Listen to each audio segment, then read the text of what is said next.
আয়োজিত 7 দিনব্যাপী শিশু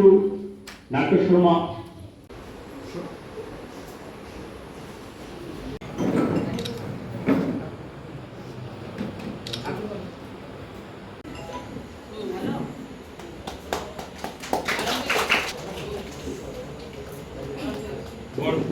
বরণ করে নিয়েছে আমাদের north district state cultural advisory কমিটির সদস্য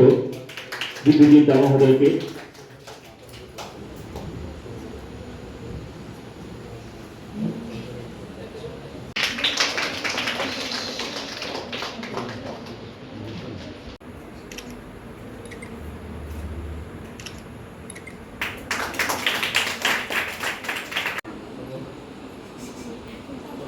হ্যালো হ্যালো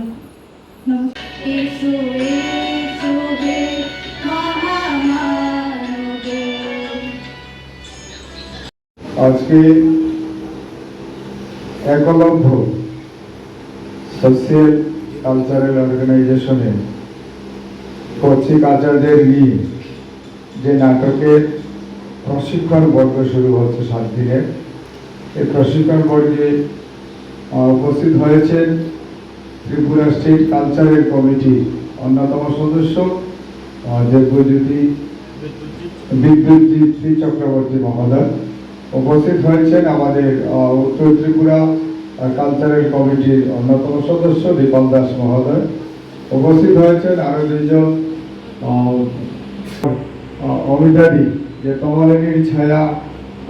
যার যিনি এই কমলিনীর ছায়াকে আজকে এই জায়গায় নিয়ে পৌঁছে দিয়েছে আমার অমিতাদি সহ এবং কচি কাজারা যারা উপস্থিত হয়েছে সবাইকে আমি আমার অন্তরস্থল থেকে শ্রদ্ধা, অভিনন্দন এবং নমস্কার জানাই। শহর, সংস্কৃতির শহর, আমরা সবাই জানি এই সংস্কৃতির শহরে আমরা সমস্ত সাংস্কৃতিক চর্চা সেটা গান, নাচ, নাটক, আবৃত্তি থেকে শুরু করে যাত্রা সমস্ত এখানে প্রদর্শিত বিগত দিন থেকে, এবং আমি বলবো সেটা আমাদের ছোটবেলা থেকে তারও আগে থেকে কিন্তু ধর্মনগর সেই দিকে অনেকখানি এগিয়ে রয়েছে এবং সেই ধারাকে ধর্মনগরের সাধারণ মানুষ জনগণ সেই ধারাকে ধরে রেখেছে এবং সেই হিসেবেই আজকে এখানে প্রশিক্ষণ পর্ব শুরু হচ্ছে 7 দিনে এবং তার সমাপ্তি ঘটবে। আমি দীপল দাস মহোদয়ের সঙ্গে কথা বলে যেটা জানলাম যে পরবর্তী সময় 30টা নাটকের টিম, এরকম কচিকাচার টিম ওনাদের ধর্মনগর ছোট টাউন হলে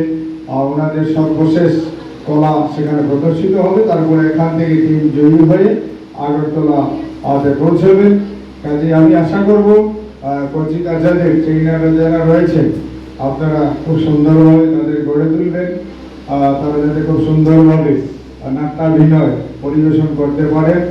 এবং আপনাদের এই প্রোগ্রামের সফলতা কামনা করে এবং আমাদের এই কচি কাচারা আগামী দিনের আমাদের ধর্মনগরের ভবিষ্যৎ, ত্রিপুরার ভবিষ্যৎ, তারা যাতে নিজেকে